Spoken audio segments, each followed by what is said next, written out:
새 출발의 책 역대기서 말씀을 나누고 있습니다. 9장까지 성경에서 가장 긴 족보를 살펴보았습니다.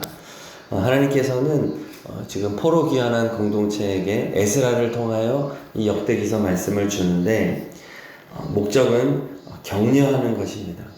그래서 북이스라엘 지파라 할지라도 소수만 남아있더 할지라도 격려해 주시고 느디님 사람들처럼 처음에 전쟁 노예로 출발했던 이들 다 크게 칭찬해 주시고, 사실 칭찬할 거리가 없더라도 포로에서 귀환한 사람들이라고 한다면 어떻게든 그들의 조상의 장점을 끄집어내서 높여주고 칭찬하면서 격려의 폭탄을 날려주시는 하나님입니다. 우리 이제 이스라엘 재건을 위해서 예루살렘 성벽을 재건하고 궁극적으로 예루살렘 성전을 재건하자, 이렇게 격려해주고 있는 겁니다. 오늘도 하나님께서는 우리를 격려해 주시는 사랑의 하나님이신 줄로 믿습니다. 그 힘을 받아 우리가 힘차게 나아가는 하루가 되어야 되겠습니다. 자, 그러나 하나님께서는 힘을 다해 격려를 해주시긴 하지만 그렇다고 해서 누구나 무턱대고 칭찬하는 분은 절대 아니죠. 12지파 중에서 단지파와 스불론 지파가 이 족보에서 빠져있는 것도 그렇고, 또 중간중간 부정적인 기사들이 삽입되어 있습니다. 경고하고 또 우리를 깨닫게 하기 위한 말씀이죠. 오늘도 그렇습니다. 이제 9장 35절부터 시작되는 사울 이야기입니다. 사울 족보를 먼저 말하고 또 오늘 사울 이야기가 나옵니다. 사실 역대상은 사울의 이야기에는 큰 관심이 없습니다. 그래서 한 장으로 끝나는 거죠. 오늘 한 장으로 끝내버립니다. 역대상의 관심은 이제 11장부터 시작하는 다윗에게 가 있습니다. 11장부터 역대상 끝까지 다윗 이야기고, 역대하부터는 솔로몬 이야기입니다. 두 명의 주인공이죠. 다윗이 역대상, 솔로몬이 역대하. 그래서 솔로몬을 한 10장 정도 다루고, 그 다음에 다른 나머지 왕들을 다루는 것이 역대하가 되겠습니다. 오늘 사울 이야기의 핵심은 사울은 불합격자다, 반면교사로서의 모습을 우리에게 보여줍니다. 사울 이야기는 상당히 깁니다. 그런데 역대상에는 사울 이야기의 30분의 1 정도만 기록하고 있다고 합니다. 매우 적은 양. 그리고 이 내용은 사울의 마지막 죽음만을 다루고 있습니다. 아마 10장 1절 위에 소제목에 사울 왕이 죽다, 이렇게 되어 있을 겁니다. 시작부터 죽는 이야기예요. 그런데 소제목에는 사울 왕이 죽다라고 되어 있지만 10절을 이렇게 저희가 읽은 곳에서 사울에게 왕 칭호가 붙어 있는 곳이 한 군데도 없습니다. 2절부터 13절까지 모든 절에 사울이 등장하는데 한 군데도 왕 호칭이 없습니다. 실패자라는 말이죠. 사울의 마지막은 참으로 비참합니다. 먼저 2절을 같이 읽겠습니다. 2절. 블레셋 사람들이 사울과 그 아들들을 추격하여 블레셋 사람들이 사울의 아들 요나단과 아비나답과 말기수아를 죽이고, 사울은 후계자마저 모두 다 끊겨졌다. 미래가 없다. 훌륭했던 요나단마저도 죽임을 당하는 그런 안타까운 모습을 보여줍니다. 이제 마지막 사울의 죽음은 3절, 4절이죠. 3절, 4절 읽겠습니다. 사울을 맹렬히 치며 활 쏘는 자가 사울에 따라 이침에 사울이 그 쏘는 자로 말미암아 심히 다급하여 사울이 자기의 무기를 가진 자에게 이르되 너는 칼을 빼어 그것으로 나를 찌르라. 할례 받지 못한 자들이 와서 나를 욕되게 할까 두려워하노라. 그러나 그의 무기를 가진 자가 심히 두려워하여 행하기를 원하지 아니하매 사울이 자기 칼을 뽑아서 그 위에 엎드러지니. 아멘. 중간에 사울의 말이 너는 칼을 빼어 그것으로 나를 찌르라. 할례 받지 못한 자들이 와서 나를 욕되게 할까 두려워하노라 말합니다. 나를 욕되게 할까, 자기중심적이죠. 그러니까 그동안 사울은 하나님을 얼마나 욕되게 하였습니까? 자신은 하나님을 그렇게 욕되게 해놓고 지금 그것에 대한 결과로서 하나님의 심판을 받고 있는 이 상황에서 마치 자기가 의로운 사람인 것처럼 할례받지 못한 자들이 자신을 욕되게 한다는 것을 두려워하고 있는 것이죠. 굉장히 교만하고 이기적인 모습입니다. 다윗은 어떠하였습니까? 사무엘상 17장에 보면은 다윗이 아버지의 심부름으로 블레셋과 대치 중인 이스라엘 군대를 찾아갑니다. 그때 다윗의 형 엘리압이 다윗을 모독합니다. 야, 다윗, 양들은 어찌하고 여기로 왔느냐? 나는 너의 교만과 너의 완악함을 아노니 너는 전쟁을 구경하러 왔다. 이렇게 형이 심부름으로 온 그 동생을 이렇게 모독을 합니다. 그때 다윗은 자신을 모독하는 형에게 대항하지 않아요. 그는 겸손한 사람이었기 때문에 차분하게 이제 말을 합니다. 그런데 자신을 모독하는 거에 대해서는 다윗은 관대합니다. 그런데 골리앗을 보니까 하나님의 군대를 모욕하는 거예요.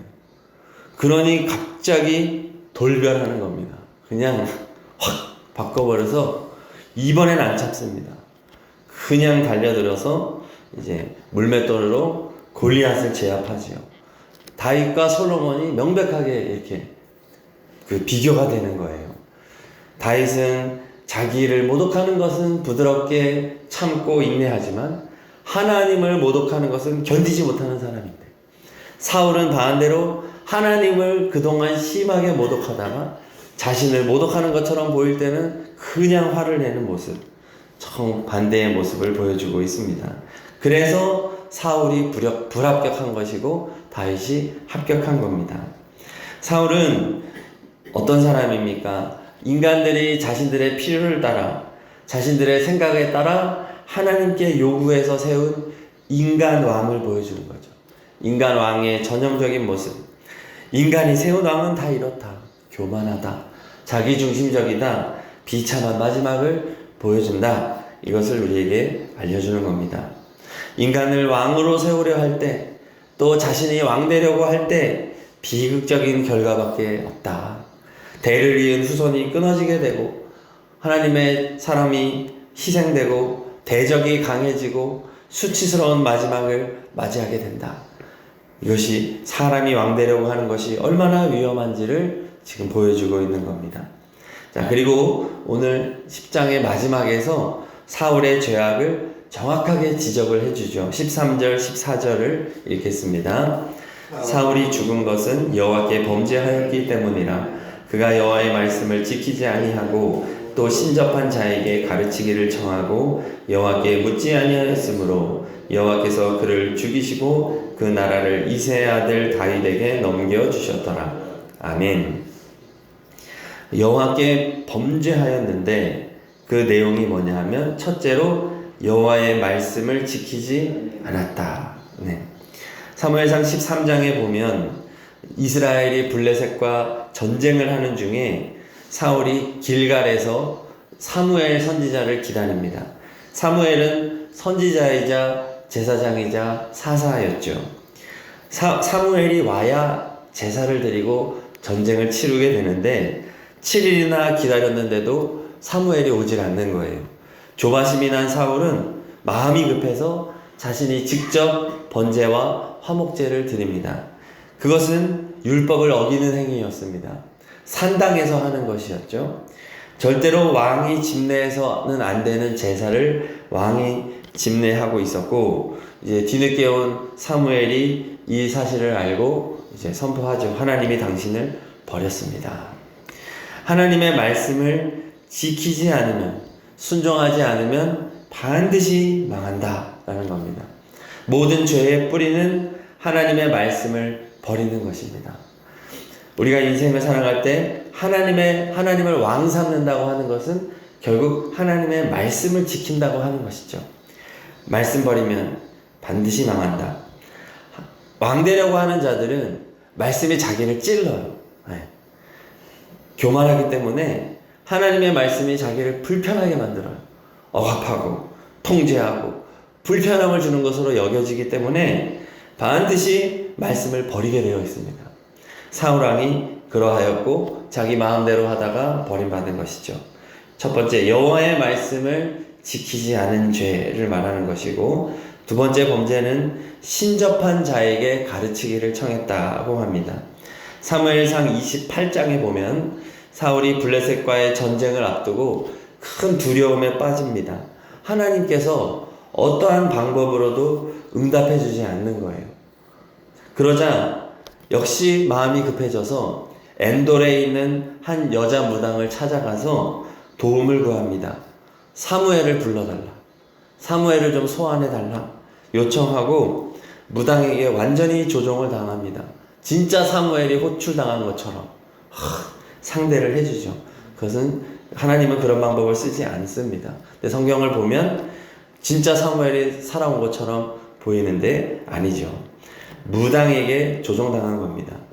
하나님의 말씀을 버리니까 귀신에게 조종받는 그 사람에게 도움을 요청하고, 결국 사울도 귀신 들린 사람으로서 그의 마지막을 살아가게 된 거죠. 자, 이것 신접한 자에게 가르침을 청한 것, 이것은 하나님이 아닌 다른 것을 의존하는 삶을 말하는 겁니다. 우리가 인생을 살아갈 때 항상 하나님에게 가르침을 청해야 될 줄로 믿습니다. 하나님 가르쳐 주세요. 하나님 가르쳐 주세요. 우리 항상 이 마음을 살아가야 됩니다. 그런데 살다 보면 하나님의 말씀은 보지 않고 사람 찾아가서 물어보는 경우 많아요. 뭔가 좀 예언하는 사람이라든지, 뭔가 좀 영적인 사람이라든지 굉장히 위험한 겁니다. 그 사람이 하나님의 말씀인지 아닌지 무엇으로 증명할 수 있단 말입니까? 성경으로 점검해야 됩니다. 성경으로. 그런데 자꾸 사람 찾아가서 도움을 요구한다든지, 아니면 교회 다니면서도 점 보는 사람이 그렇게 많다 그래요. 네. 점 보러 가거나 또 신문이나 이런 거 보면은 그 별자리라든지 오늘의 운세, 요거 아주 이렇게 보는 분들이 은근히 많아요. 절대 보면 안 됩니다. 하나님이 아닌 다른 것에 도움을 요청하는 자세, 이것이 안 된다는 거예요. 그리고 마지막 사울의 범죄는 14절에 말하듯이 여호와께 물어보지 않은 죄입니다. 물어보지 않는 죄.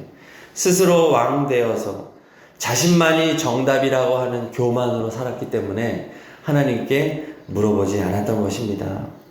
다윗은 어떠하였습니까? 늘 물어봤습니다. 하나님, 이 전쟁 하나님 허락하신 것입니까? 저들 우리에게 주실 것입니까? 어떻게 할까요? 하나님이 다 얘기해 주세요. 내가 너에게 넘겨주겠다. 이렇게 전쟁해라. 늘 물어보는 것, 이것이 바로 신앙생활인 줄로 믿습니다. 하나님의 뜻에 나를 맞추는 것이 신앙생활이에요. 하나님의 응답이 늦어져도 계속 기다리는 거예요. 하나님이 응답할 때까지.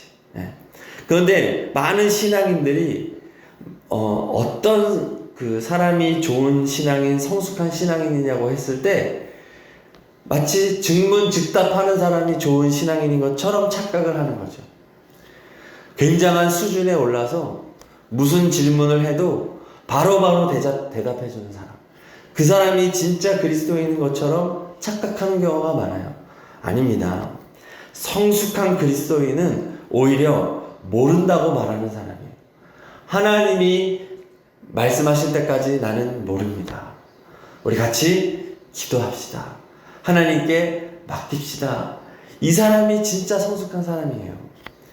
뭘 얘기해도 지금 이런 상황이니까 자, 금식기도 며칠 하세요. 자, 이제 이런 상황이니까 가서 이렇게 하세요. 이것은 천주교에서 이렇게 하는 거잖아요.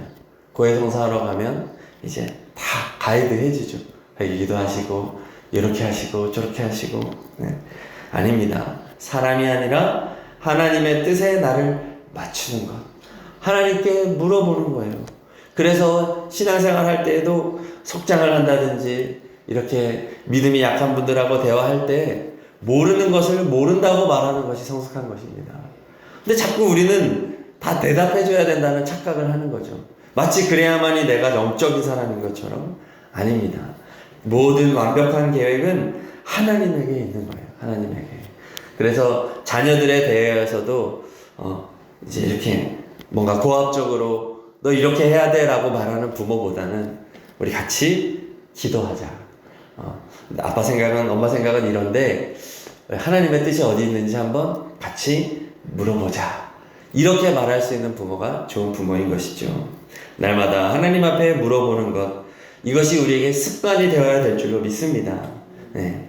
물어보는 것 자체가 하나님의 주권을 인정하는 것입니다. 그래서 지금 우리는 마음이 급하기 때문에 사울처럼 자꾸 빨리 선택을 하고 싶어 해줘요. 급하니까 몸이 먼저 앞설 때가 많습니다. 그때 멈춰야 돼요. 하나님께 물어보는 겁니다. 하나님 뜻이 어디 있나요? 기다리는 거예요. 남들이 보면 답답할지 모르겠지만 그것이 진정한 그리스도인이다 말하는 것입니다. 우리 오늘 사울을 통해서 이렇게 실패한 자, 불합격한 자의 모습을 보게 되었고요. 이제 앞으로 11장부터는 다윗을 통해서 사울 왕에게서는 볼 수 없었던 바람직한 왕, 하나님이 세운 왕, 인간 왕은 실패했지만 하나님이 세운 왕이 어떻게 성공하게 되었는지의 이야기를 보게 될 것입니다. 다윗은 사울과 정반대입니다. 하나님의 말씀을 가장 귀하게 여기며 늘 하나님께 여쭈어 보았고 하나님의 주권을 인정하는 삶을 살았습니다. 잘못했을 때에도 하나님의 말씀에 즉각적으로 순종하며 겸손의 자리로 돌아왔습니다. 사실 우리는 나는 다윗일 거다라고 생각합니다. 우리의 본성이 그렇습니다. 나는 그렇지 않아. 사울을 보면서 어째 이렇게 어리석나 싶지만 사실 우리는 다윗보다는 사울에 가까운 존재입니다. 얼마든지 사울이 될 수 있고 지금 우리의 삶은 사울을 반영하고 있을 때가 많아요. 교만하고 연약한 존재이기 때문에 그렇습니다. 오늘 기도할 때에는 나 자신을 돌아보며 내가 너무 다른 사람들을 향해서만 너는 사울이야 라고 말하지 않았는가. 내가 사울인데 나를 돌아보는 시간이 되고 하나님 보시기에 다윗처럼 합격자 되기를 소망하며 우리 다 함께 기도하면 좋겠습니다.